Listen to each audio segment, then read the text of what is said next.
27 वर्षांपूर्वीचा एक इतिहास, जेव्हा दिल्लीच्या हायकमांडला आव्हान देत एका मराठी नेत्यानं स्वतःचा नवा स्वाभिमानी झेंडा रोवला आणि पक्ष उभा केला, राष्ट्रवादी काँग्रेस. पण आज 25 ते 27 वर्षांनंतर महाराष्ट्राच्या राजकीय वर्तुळात एकच प्रश्न विचारला जातोय, पवार साहेब पुन्हा काँग्रेसमध्ये जाणार का? गल्लीपासून दिल्लीपर्यंत सध्या एकच चर्चा आहे की शरद पवारांची राष्ट्रवादी ही काँग्रेस पक्षात विलीन होणार. पण ही केवळ अफवा आहे की सत्य? पडद्यामागे नेमकं काय काय शिजतंय जाणून घेऊयात या व्हिडिओतून. बघा, या चर्चेची सुरुवात झाली पश्चिम बंगालमधून. ममता बॅनर्जी यांच्या पक्षातल्या बंडखोरीनंतर तृणमूल काँग्रेसच्या विलिनीकरणाची चर्चा सुरू झाली आणि अचानक हा रोख वळला महाराष्ट्राकडे.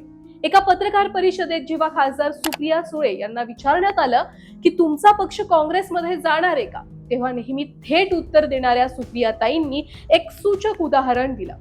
सुळे असं म्हणाल्या की पाऊस आल्यावर रेनकोट घालायचा की छत्री उघडायची हे ऐन वेळीच्या परिस्थितीवर ठरतं.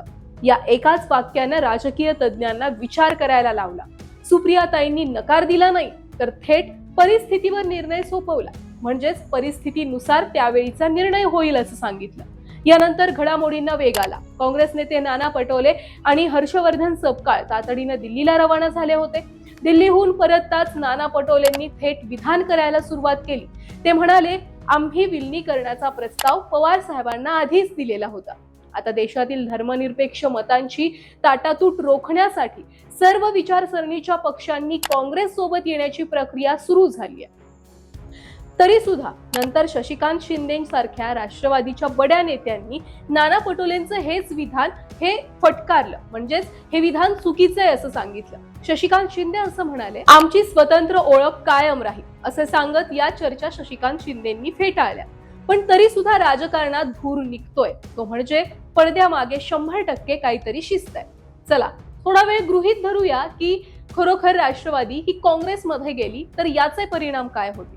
आता शशिकांत शिंदे जरी असं म्हणत असले की राष्ट्रवादी ही काँग्रेसमध्ये जाणार नाही, तरी सुद्धा थोडा वेळ गृहीत धरू की राष्ट्रवादी समजा काँग्रेस पक्षामध्ये गेली तर परिणाम काय होतील. काँग्रेसला ग्रामीण बालेकिल्ला मिळेल. काँग्रेसकडे आज शहरांमध्ये ताकद असली तरी सुद्धा ग्रामीण महाराष्ट्रात त्यांची पकड सैल झाली आहे. शरद पवारांकडे असणारे साखर कारखाने, सूतगिरण्या आणि जिल्हा बँकांचं जाळं थेट काँग्रेसच्या खिशामध्ये जाईल. राहुल गांधींची पोझिशन मजबूत होणार.